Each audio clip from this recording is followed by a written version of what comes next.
हमारे नए गली न्यूज़ इंडिया चैनल को सब्सक्राइब करें और बेल आइकन दबाना ना भूलें। अध्यक्ष महोदय, आज मैं 293 के प्रस्ताव में बात करने के लिए खड़ा हूं। मुंबई के चर्चे के बारे में बात करने के लिए खड़ा हूं।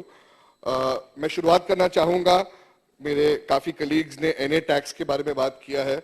मैं महसूल मंत्री बाला साहब थोराट जी का बहुत बहुत शुक्रिया अदा करना चाहूंगा कि कल उन्होंने सदन में इस एनए टैक्स पे स्टे डाला है, पर सिर्फ स्टे नहीं, उसे अबॉलिश भी किया जाना चाहिए, क्योंकि ये जो टैक्स है वो मुंबई सबर्ब्स में ही लग रहा है और मुंबई सिटी में नहीं लागू है। तो मुंबई सबर्ब्स में ये नहीं लागू होना चाहिए और मुंबईकर्स को इस पे राहत मिलनी चाहिए। मैं डेटम लाइन के बारे में बात करना चाहूंगा। डेटम लाइन में फिलहाल जो कानून है, जो नियम है, उस हिसाब से 1961 और 1962 की डेट दी गई है रेजिडेंस के लिए और 1964 की डेट दी गई है कमर्शियल के लिए। हमारे जो झोपड़पट्टी और स्लम्स के जो भाई और बहन हैं, उनके लिए भी हमने पात्रता के लिए 2011 के पहले की है। तो मिडिल क्लास के लिए भी मैं आपसे रिक्वेस्ट करना चाहूंगा कि उनके लिए भी कुछ किया जाए और ये जो डेटम लाइन है उसे बढ़ाया जाए कम से कम 1985 या 1990 तक, क्योंकि इन्हें बार बार नोटिस आते रहते हैं और इससे करप्शन भी बढ़ रहा है, क्योंकि बिल्डिंग्स तोड़ी नहीं जा रही है मगर मिडिल क्लास लोगों को कोर्ट में जाना पड़ रहा है, उनके खर्चे बढ़ रहे हैं। तो मैं चाहूंगा कि मुंबई कर्ज को राहत मिले और डेटम लाइन को बढ़ाकर 1985 या कम से कम 1990 तक बढ़ाया जाए। मैं बात करना चाहूंगा मेरे मतदार संघ बांद्रा पूर्व के अनेक इलाकों के बारे में। 2005 में एक सिटी सर्वे ने एसआरए स्कीम को रिजेक्ट किया था, क्योंकि लैंड डिस्प्यूट थी रेलवे और स्टेट गवर्नमेंट के बीच में। रेलवे ने 127 एकड़ का क्लेम किया था, प्रशासन ने 204 एकड़ उन्हें दिया। 77 एकर्स की जो एक्सेस लैंड दी गई है रेलवे को, उसकी वजह से बांद्रा पूर्व के जो मेरे मतदार संघ के लोगों को बहुत कठिनाइयों का सामना करना पड़ रहा है। ये बहराम नगर, नौपाड़ा, बापूजी स्टॉल, 3 बंगला और कई ऐसे एरिया है जिनमें जो लोग हैं वो इस डिस्प्यूट की वजह से वो एसआरए की कोई स्कीम लागू नहीं हो रही है, क्योंकि रेलवे कहती है कि वो उसका लैंड है, पर रेलवे को ये लैंड ज्यादा दी गई है, 77 एकर्स ज्यादा दी गई है। इसीलिए मेरी सरकार से ये निवेदन है कि और एक बार ये रीसर्वे हो और जो शासन की लैंड है, जो महाराष्ट्र सरकार की लैंड है, वो वापस कलेक्टर को मिले, जैसे एसआरए स्कीम भी ये उसका प्राप्त उठा सके, लाभ उठा सके।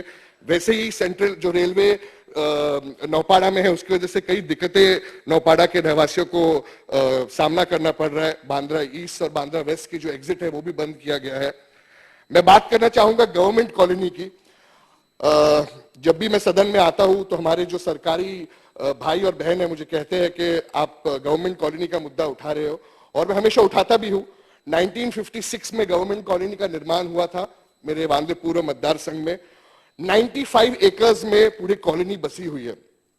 तकरीबन 370 से ज्यादा बिल्डिंग है इस कॉलोनी में, पर वो उनके बच्चे उधर ही जन्म लेते हैं, वो पूरी जिंदगी उधर काम करते हैं, बुढ़ापा तक उधर काम करते हैं, मगर वो घर उनके नाम पे नहीं होता है। उनके बच्चे उधर वो स्कूल में जाते हैं और उधर ही रहते हैं, मगर जैसे ही वो रिटायर होते हैं तो उन्हें कहा जाता है कि आप इस घर को छोड़ दो।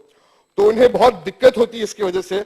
मैंने इसके पहले भी सदन में एक प्लान दिया था, जिसके माध्यम से अगर हम उस प्लान को इंप्लीमेंट करें तो सरकार को भी काफी फायदा होगा। मेरे मतदार संघ में स्कूल, अस्पताल, आईटी हब्स की बहुत जरूरत है और इस स्कीम से सरकार को फायदा होगा और ये सारी चीजें हमें उपलब्ध होगी। और जो मालिकाना हक है, सरकारी कर्मचारियों का ओनरशिप का मुद्दा है, वो जो घर है उनका गवर्नमेंट कॉलोनी में, उन्हें ओनरशिप मिलना चाहिए। हमारे सरकारी कोई काम नहीं हो पाते हैं हमारी सरकारी कर्मचारियों के बिना, और मैं चाहता हूं कि जो सरकारी कर्मचारी को सरकार की तरफ से घर मिले वो जिंदगी भर मिले और इससे उनको बहुत सहायता मिलेगी। मैंने ये पहले भी कहा है, और वो जिंदगी भर सरकार की सेवा करते हैं, लोगों की सेवा करते हैं, उन्हें अगर ओनरशिप मिलेगा तो ये बहुत अच्छी चीज होगी। मैं बात करना चाहूंगा एसआरए स्कीम्स के बारे में। हमारे हाउसिंग मिनिस्टर सदन में नहीं है, मगर मैं बात करना चाहूंगा। मेरे बांद्रा पूर्व मतदार संघ में अनेक ऐसे एसआरए स्कीम है जो सालों से अटके हुए हैं। अगर आप बांद्रा वेस्ट, बांद्रा ईस्ट में आओगे तो आप देखोगे कि पूरे एरिया में सिर्फ पत्थरा ही पत्थरा है, विकासक गायब है और इसका कुछ हो भी नहीं रहा है। मैं बात करना चाहूंगा बहराम नगर की एक ऐसी स्कीम के बारे में जिसके शाहपुर जी, पालन जी और सोलंकी और एसोसिएट्स है। कई सालों से रेंट भी नहीं दिया गया है, ट्रांजिट कैंप बहुत बुरे कंडीशन में है।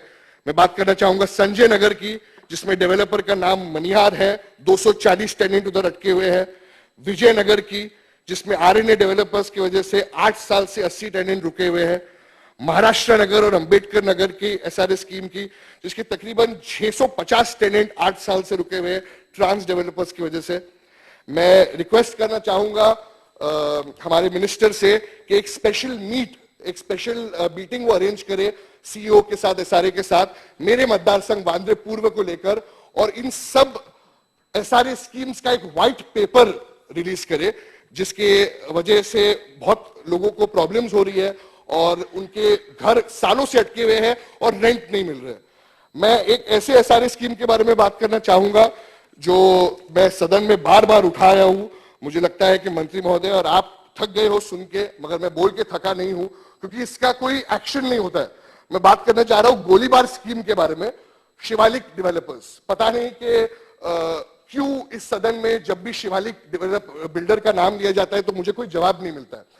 अवध साहब ने पिछली बार मुझे कहा था कि इस सदन ने कहा था कि इसके बाद हमारी एक जॉइंट मीटिंग होगी।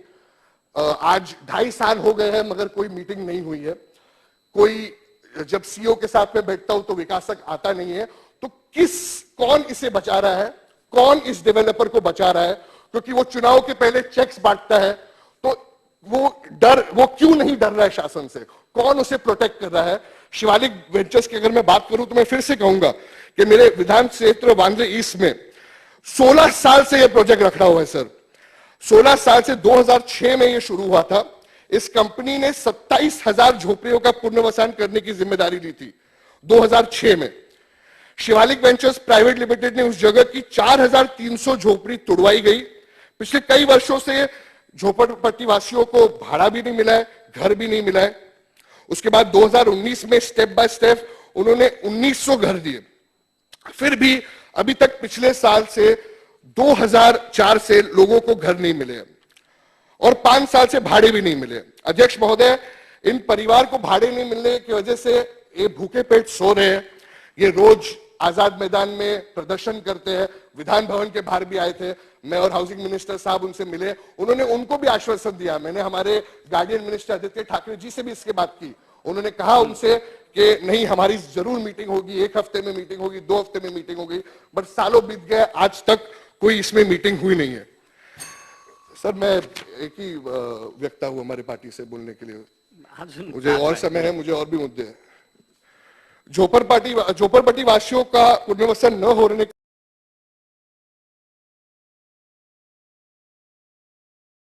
कारण उन्हें बहुत कठिनाइयों का सामना करना पड़ रहा है। उन्होंने बीच में 400 घर बनाए भी थे, मगर वो भी बेच डाले और विकासक ने झोपड़पट्टी वासियों के लिए कुछ नहीं किया। उन्हें पक्का घर भी नहीं दिया और भाड़ा भी नहीं दिया। अध्यक्ष महोदय, बहुत लोग इससे नाराज हैं और मैं चाहता हूं आपके माध्यम से कि ये जो 3K की स्कीम लागू है इसे रद्द किया जाए, क्योंकि विकासक केपेबल नहीं है इस प्रोजेक्ट को करने के लिए और वो कोई जवाब भी नहीं दे रहे हैं। ना कोई जवाब मुझे हमारे मंत्री से मिलते हैं।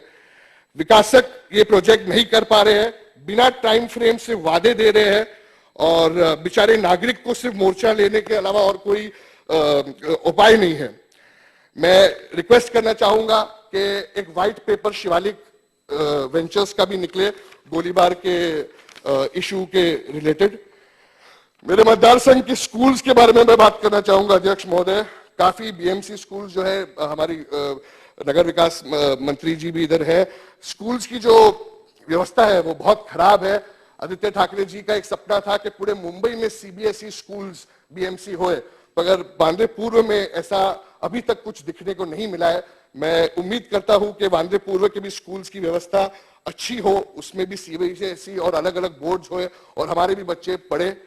मैं अस्पताल की बात करूंगा तो हमारे मतदार संघ वांद्रे पूर्व में अस्पतालों की कमी है, इसीलिए उधर एक बीकेसी में जो जंबो कोविड सेंटर बनाया गया था। वीएन देसाई के अस्पताल की बहुत गंदी व्यवस्था है। भारत नगर में एक लैंड है जो माडा का है, उसके बाजू में और एक माडा का लैंड है। भारत नगर में जो लैंड है अस्पताल के लिए वो तोड़ा गया है, मगर मेरी यही मांग है कि बाजू वाली लैंड भी इस अस्पताल को दी जाए और एक super speciality hospital Bandra east में बनाया जाए जो लोगों को बहुत काम आएगा। मेरे आखिर के दो मुद्दे हैं। मैं बोलना चाहूंगा कि नगर पालिका की तरफ से SWM की जो स्कैम चल रहे हैं बांद्रपुर में, उसके बारे में मैंने लिखित में काफी बार लिखा है।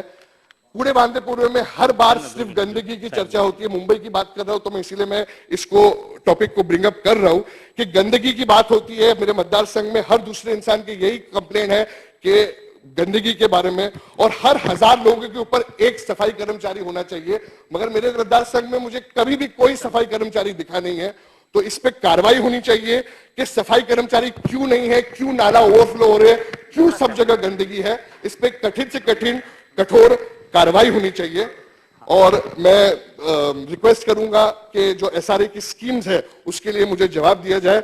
मुंबई का मुद्दा है तो मैं आखिर में एक चीज बोलना चाहूंगा कि मुंबई को और महाराष्ट्र के मुसलमानों को आरक्षण की जरूरत है, मुसलमान और मराठा आरक्षण की जरूरत है। OBC और SC ST समाज के हकों को नहीं मारकर आरक्षण की जरूरत है। तो सरकार से ये निवेदन है कि इसका जल्दी से जल्दी इंप्लीमेंटेशन करे। आपने मुझे बोलने का मौका दिया, शुक्रिया। जय हिंद, जय महाराष्ट्र।